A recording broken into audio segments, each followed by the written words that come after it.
The Colorado sun was a cold, high disk outside the kitchen window, cutting the room into sharp, unforgiving geometric shadows. The air was heavy, not with the smell of my mother's old, comforting pot roast, but with the cloying, expensive scent of Tatum's new perfume and the distinct metallic tang of an impending disaster. My father, Arthur Vance, sat at the head of the antique oak table, the one where I used to do my calculus homework, and he was wearing a look I knew better than my own reflection, the look of a man who believes he has both moral authority and the upper hand. He was dressed in a silk blend sweater vest, a relic of a past income level, and he tapped a silver spoon against the rim of his empty coffee cup. I sat across from him, sipping my black coffee, the coolness of the porcelain grounding me. Tatum, his new wife, a woman a decade younger than me who'd colonized our family home like an invasive species, was scrolling through her phone, pretending to be utterly disinterested, but her ear was cocked, waiting for the main event. She didn't have to wait long. "Elara," he began, his voice dry and full of theatrical exhaustion, "I need you to understand something. This is difficult for me, but it has to be said." I met his eyes, my expression utterly neutral. "Go on, Dad." He leaned forward, resting his elbows on the polished wood. "The business, my legacy, it's facing headwinds, serious headwinds, and your continued unavailability is becoming a problem. In fact, if I'm being honest, your entire independent lifestyle is frankly becoming a burden, a completely useless distraction that is not contributing to the family unit when we need it most." The word burden hung in the air, a small aggressive wasp buzzing between us. He wanted me to flinch. He wanted the tears, the protestations, the immediate promise to fall back in line, to start pouring my corporate systems analyst salary, the salary I earned working 80 hours a week for the company he despised as soulless finance, into his sinking ship. He wanted me to feel the full, crushing weight of his disapproval, his perception of my failure to be the obedient, self-sacrificing daughter. Tatum finally looked up from her phone, a small, smug curl playing on her lip. I kept my hand steady on my coffee mug. The corner of my mouth twitched, not into a smile, but something colder, sharper. "I see," I said, my voice barely above a whisper. "A burden." I reached down beside my chair, not for my briefcase, but for a heavy, thick manila envelope I'd placed there earlier. It was dog-eared and slightly worn, clearly having traveled a distance. It had one single label handwritten across the front in my own precise technical block letters: "His debt. Confidential." I placed it deliberately in the center of the oak table, between us, where the sunlight hit it, illuminating the dust motes dancing over the worn paper. It landed with a soft, undeniable thud, the weight of the contents, and the proof, settling into the silence. Dad's tapping spoon froze. Tatum's smug look disintegrated. They both stared at the envelope like it was a live grenade. They had been prepared for me to cry. They had been prepared for me to beg. They were not prepared for me to bring a physical counter-evidence to the table. If the idea of family collapsing because of a hidden secret resonates with you, do me a favor. Take 1 second, tap the like button, and subscribe. That small click helps this story reach someone else who might be carrying a burden that isn't theirs. But keep watching, because the debt wasn't the deepest secret that envelope held. I pushed the manila envelope forward, the smallest movement, but it felt like shifting an entire mountain range. "Before you continue detailing the severity of my uselessness, Dad," I said, my voice now perfectly calm, "perhaps you should familiarize yourself with the true and verifiable definition of the word burden." The sheer volume of paper inside the envelope made it impossible to ignore. It was a physical testament to a long-hidden reality. His eyes, usually so theatrical, were now simply wide, searching my face for a hint of the usual fear or guilt that he used to manipulate me. He found only the quiet, uncompromising logic of a data scientist who had finally processed the last input. My father's current business was less a going concern and more a well-funded hobby, run on inertia and the occasional inherited contract. The real money in our family had always come from my mother, Eleanor, who passed quietly 5 years ago. She was a systems architect, a quiet genius who built the infrastructure for one of Denver's major corporate banks, a company specializing in high-net-worth real estate lending and, critically, corporate debt consolidation. She was precision incarnate, believing that emotions were the enemy of sound finance. She left me, her only daughter, a small trust fund, and one piece of advice. Never pay for the mistakes of the loud people, Alara. Document them, and then quietly own the room. After graduating from the University of Colorado with a triple major in finance, data science, and corporate law, I followed her path, joining the bank's internal consulting division, the very same bank, incidentally, that my mother had helped build the framework for. My job was simple. I was the surgeon for failing high-value portfolios. I analyzed risk, found the hidden liabilities, and orchestrated the quiet, systematic acquisition or liquidation of the assets to stabilize the larger corporate structure. I specialized in what we morbidly called ghost debt, liabilities held by people who had mastered the art of hiding their financial rot behind a facade of prosperity. And my father, with his inherited house in Denver's historic Capitol Hill, his insistence on a certain brand of imported Italian suits, and his endless string of promising, but ultimately empty ventures, was a textbook ghost. For years, I had subsidized his lifestyle out of obligation and a misplaced sense of filial duty.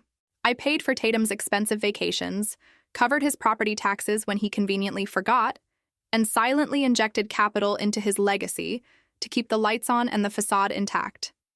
Every expense was a quiet transaction, an entry on a private spreadsheet labeled Arthur Vance, deferred loss. I kept the data flowing, but the emotional cost was bankrupting me. 2 years ago, I hit my wall. It wasn't a sudden event, but a slow, grinding realization during a holiday dinner where Dad spent 40 minutes lecturing me on the necessity of tangible assets, completely oblivious to the fact that I had just secured a $50 million funding round for a major tech startup. When I corrected a minor factual error he made about corporate tax law, he cut me off mid-sentence and delivered his famous dismissive line. Honestly, Alara, you're becoming a burden. Too much information, too little real-world contribution. That night, I decided the data collection phase was over. It was time for processing. I initiated the most complex financial architecture of my career, one that mirrored my mother's cold logic. I started by using my corporate access, perfectly legal, based on my consulting portfolio, to begin a stress test on a specific high-risk lending vertical at the bank. This vertical was controlled by a small, independent subsidiary, one that specialized in high-interest, short-term bridging loans, often using illiquid collateral like private, historic residences. I didn't search for my father's name directly because that would have been a conflict of interest. Instead, I searched for the specific loan characteristics he was known for: inflated appraisal values, short repayment windows, and the use of the family home as the primary collateral. The algorithm, which I had personally written, flagged 3 specific loans. One was my father's. The amount was staggering, $945,000, a last-ditch effort he had taken out 6 months ago to cover a massive, undisclosed settlement from a failed business partnership, something he had deliberately hidden from me and Tatum. The bank was the creditor. I was the one who wrote the acquisition strategy for the entire subsidiary. I downloaded the full loan packet, the promissory note, the personal guarantees, and the recent foreclosure notice that was due to be served in 72 hours. Everything inside that heavy manila envelope was the detailed, surgical, and utterly crushing proof of his financial insolvency, provided by his own bank. He was not just broke, he was 72 hours away from losing the only thing he actually valued, the family's historic Capitol Hill residence. And the only thing standing between him and financial ruin was the data analyst he called a burden. The irony was a precise cutting blade. Dad's hand was hovering over the manila envelope, visibly shaking. He wanted to snatch it, to hide it, to make it disappear as if the physical paper held the only evidence of his shame. Tatum finally stood up, her expensive stretch jeans rustling. Her disinterest was gone, replaced by the shark-like alertness of a woman who smells blood in the water. "What is this, Arthur?" she demanded, her voice sharp and accusatory. "Is this more of your investment paperwork? I told you to hire a secretary for your messes." Dad ignored her, his eyes locked on mine. He was trying to gauge if this was a simple threat, a piece of paper I'd found and printed to scare him, or if I had something real. My stillness confirmed his deepest fear. "It's a debt statement, isn't it?" he whispered, the bravado completely gone, replaced by the naked fear of a cornered man. "You've been digging again, haven't you, Alara? You had no right. That's confidential family business." Family business, I repeated, pushing the envelope another half-inch toward him. A $900,000 promissory note, using the family's primary residence as collateral, secured against a bridging loan that defaults in 3 days, is not family business, Dad. It's corporate fraud. It's the definition of a high-risk liability. And since I am now the lead consultant assigned to audit the very subsidiary holding your note, it is, by professional necessity, my business. The silence that followed was so complete I could hear the faint, high-pitched whir of the refrigerator's compressor. Tatum went white. Not because of the debt itself, but because of the number. $945,000, she choked out. Arthur, I thought you said the settlement was just a few $100,000. You lied to me. The scene instantly dissolved into the predictable chaos of self-preservation. Tatum began to verbally attack him, throwing her phone onto the counter and demanding to know where the money went, why he hadn't told her, and how quickly she could liquidate her separate assets. Dad, meanwhile, was focused solely on me, his fear transforming into a primal rage. You did this! He roared, slamming his fist onto the table, making the cutlery jump. You engineered this? You used your company connections to spy on me. You're trying to ruin me because you're jealous that I finally found happiness after your mother died. I didn't engineer the debt, Dad, I corrected him, my voice still unnervingly level. You signed the note yourself, using the property deed you legally held. You engineered the lie. I just downloaded the data. He grabbed the envelope and ripped it open, scattering the documents across the table. His eyes frantically scanned the pages, searching for a loophole, a signature error, anything he could contest. But my preparation was flawless. Every page was signed, notarized, and dated. The foreclosure warning, highlighted in yellow, was undeniable.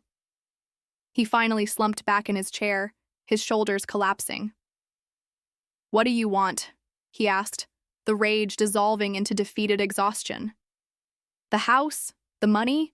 You want me to admit you were right all along? No, Dad. I want you to look at the second thing in that envelope, I instructed him. It's heavier than the debt. It's what you tried to hide from everyone, including yourself. This was the crucial pivot. The debt statement was the trap, the proof of his current failure. The next document was the root of my quiet vengeance, the foundation of my mother's ultimate protective, cold-blooded maneuver. He stared at the remaining contents. A simple cream-colored document, thicker than the rest, labeled Last Will and Testament of Eleanor Vance. He looked at me, confusion replacing the panic. Your mother's will? What does this have to do with anything? We settled this 5 years ago.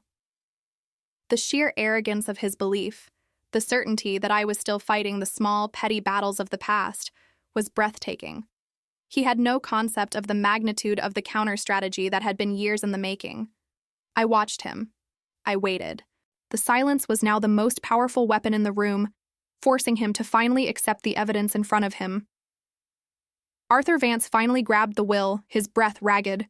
He flipped past the initial boilerplate, past the division of liquid assets, which, predictably, had been heavily skewed in his favor as I had consented to 5 years ago to avoid a legal battle.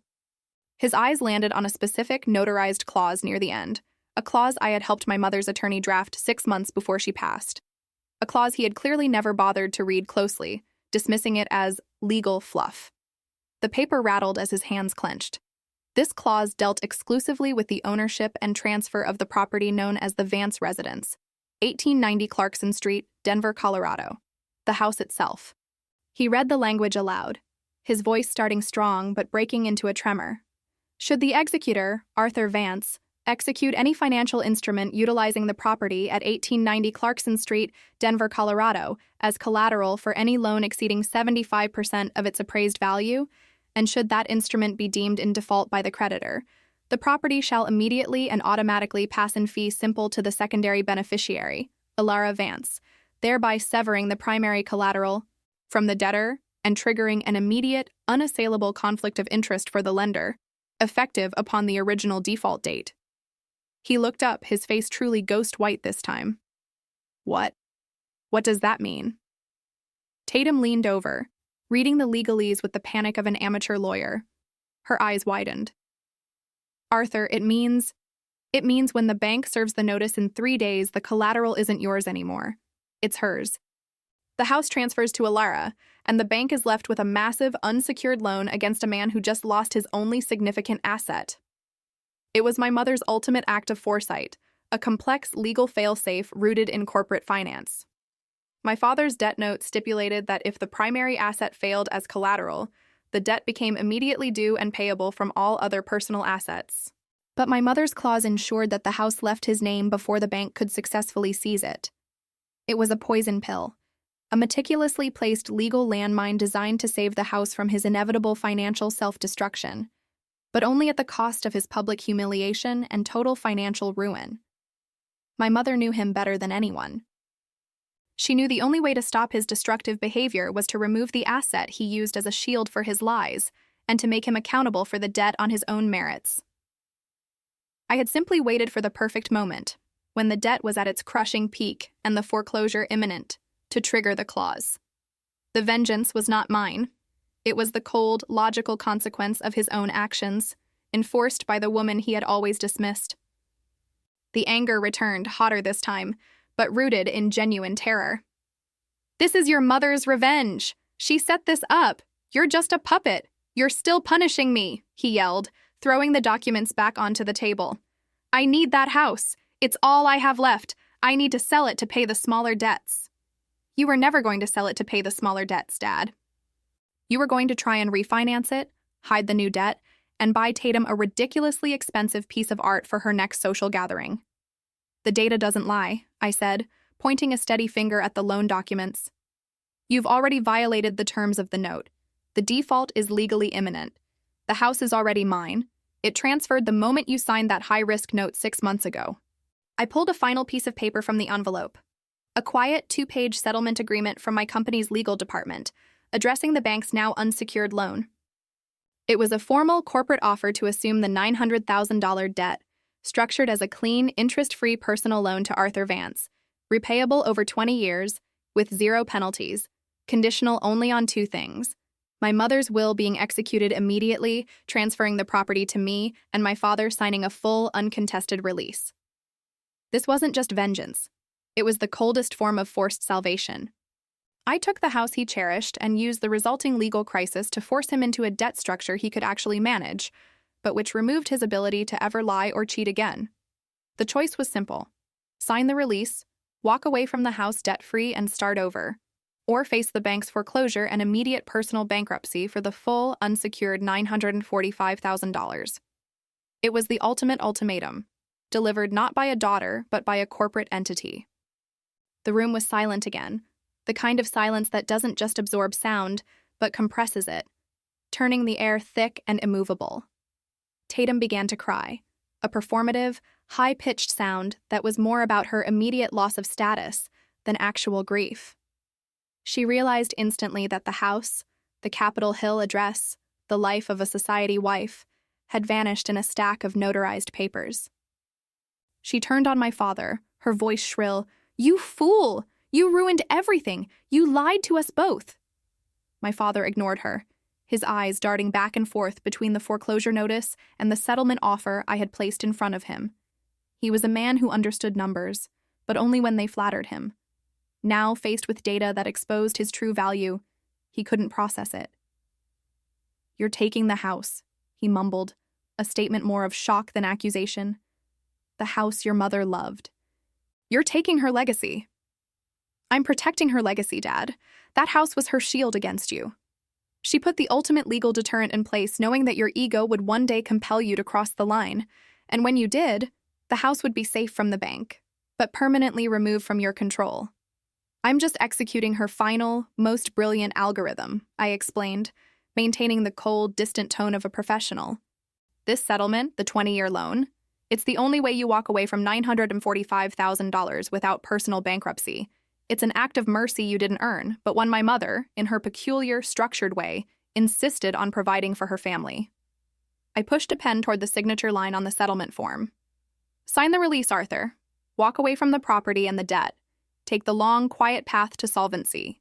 Or tear up this paper and spend the rest of your life answering to creditors and hiding from the federal courts." Tatum tried one last desperate move, walking around the table, putting a hand on my shoulder, and turning on the sickeningly sweet sisterly voice she used for charity events. "Elara, sweetheart, you don't really mean this. We're family. We can work this out. Think of the scandal if the papers get hold of this. Think of your father's reputation." I didn't flinch. I let her hand linger on my shoulder for one beat. Then I turned my head slowly, looking her dead in the eye. "Tatum, you have exactly 30 seconds to remove your hand and leave this house before I call the Denver police and file a restraining order," I said. "This is not a negotiation. The document is binding. The bank is waiting. I am not your friend, and I am certainly not your sweetheart. You are a secondary variable in an equation that has already been solved." Her face crumpled, the last flicker of performance dying. She snatched her hand back, grabbed her expensive handbag, and without another word to my father, she fled the room, the sound of her heels echoing down the hardwood hallway toward the front door. The fact that she left him, not even pausing to ask where they would go, spoke volumes about the transactional nature of their love. Dad didn't look up. He just stared at the pen, then at the signature line. The realization had finally settled. The person he had called useless and a burden was the only person with the power to save him from total disaster, and the price of that salvation was everything he had built his false identity upon. I opened my briefcase, pulling out a small pre-recorded quitclaim deed for the property, already prepared with my signature and a predated notary stamp I had secured weeks ago, ready for filing. I will file the deed transfer and the bank settlement simultaneously at the county clerk's office at 2 p.m. today. If your signed release is not in my hand by 1:30 p.m., the settlement offer is officially withdrawn, and you face the consequences of your original note. The choice is yours, Arthur. He picked up the pen. His hand was shaking so badly he had to stabilize it with his other hand, a defeated, empty gesture. The silence held its breath, waiting for the final mark of his surrender. The moment the burden finally shifted from the daughter he dismissed to the father he truly was. He signed. The scratch of the pen against the paper was the loudest sound in the kitchen. It was not a gesture of defeat, but an act of complete and utter capitulation. The theatrical father, the proud businessman, the man who used his legacy as a weapon, was gone. Replaced by a gray, aging man facing the brutal reality of his own balance sheet. He pushed the paper back across the table, not meeting my eyes. "What happens now?" he asked, his voice flat, devoid of the usual performative boom. "I need an hour to pack. Where do I go?" "The release grants you 60 days to vacate the premises entirely. You have more time than you gave yourself," I stated, retrieving the signed form and placing it back inside the manila envelope, right next to the original will. "As for where you go, that's up to you. But I have already secured a small, quiet apartment in the Golden Triangle area, close to public transport, under a 6-month, month-to-month lease. The first month's rent is paid. It's listed under a shell corporation, so no one will connect it to you immediately. The address is on the back of the settlement note." He looked up, a flicker of surprise in his exhausted eyes. "You arranged a place for me?" "My mother arranged it, in a sense. She taught me to look ahead, not just to the consequence, but to the necessary step after the consequence. Her will stripped you of the house, but forced you onto a viable, long-term repayment plan for the debt. This apartment is simply the next line item on the contingency plan, mitigating the immediate social fallout and preventing outright homelessness," I explained, emphasizing the lack of personal emotion in the decision. I didn't do it out of love or pity, but out of the cold, clean efficiency of a risk manager. I didn't want his total collapse to damage the bank's asset portfolio, which, through my company's involvement, was now indirectly my own. I stood up, gathering my papers. "The house will be professionally appraised and placed into a permanent, irrevocable trust dedicated to historic preservation and managed by the Vance Family Foundation. It will never be sold. It will never be used as collateral again. It will simply be protected in my mother's memory." He didn't ask about Tatum. He didn't ask about his reputation. All he cared about now was the quiet, small corner of the world I had just assigned him. I walked to the kitchen counter, found the keys to the house on the small silver tray, and put them in my pocket. I then walked to the front door, opened it, and waited. He understood. This was the final, silent command. He stood up slowly, walked past the dining table, past the front hall mirror where he used to adjust his expensive tie, and paused only at the doorway. He looked back at the vast, antique-filled foyer that no longer belonged to him, a lifetime of pretense and false prosperity staring back. Then, he walked out into the cold, high-altitude sun, closing the door softly behind him. I didn't watch him leave the driveway. I didn't have to. The house was now silent. The transaction was complete. I walked back to the kitchen, swept the scattered papers into my briefcase, and began the long process of calling the legal team and the county clerk.